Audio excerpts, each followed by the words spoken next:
Remue ménage.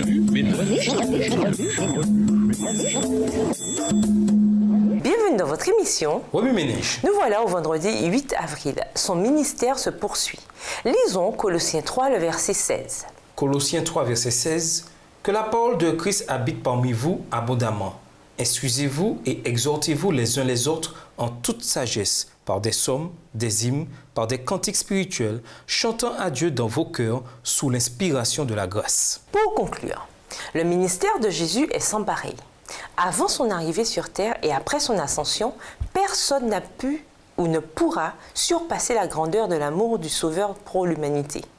Sa compassion et son désir de penser d'abord aux autres sont incomparables. Est-ce à dire qu'il nous laisse n'en faire qu'à notre guise? Loin de là. En fait, c'est tout à fait le contraire.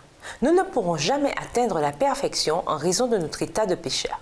Mais il nous ordonne de faire tout ce qui est en notre pouvoir pour entretenir notre amour pour Dieu et prendre soin des autres, de même qu'il a entretenu son amour pour son Père et a pris soin de nous.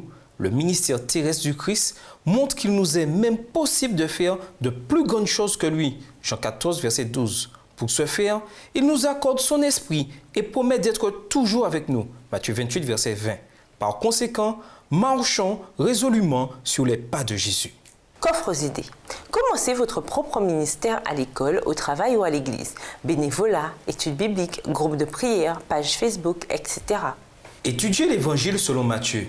Invitez le Saint-Esprit à œuvrer à travers vous, tandis que vous incitez ceux qui participent à cette étude à se rapprocher de Dieu. Sifflez ou chantonnez dans les endroits publics. Qui sait, votre bonne humeur illuminera peut-être la journée de quelqu'un. Cette activité pourrait même être plus efficace qu'un sourire. Faites l'essai, puis partagez les résultats avec votre classe d'école du sabbat la semaine prochaine.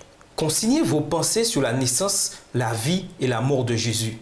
Ellen White a écrit: il serait bon que chacun de nous passe 1 heure par jour à relire la vie du Christ, de la crèche à la croix. Ceci peut être irréalisable pour ceux d'entre nous qui ont un emploi du temps chargé. Mais si seulement nous passions au moins 5 minutes par jour à contempler ce que Jésus a fait pour nous, notre amour pour lui grandirait davantage. Élaborez un programme d'école du sabbat où figurent des cantiques sur la résurrection et l'ascension du Christ.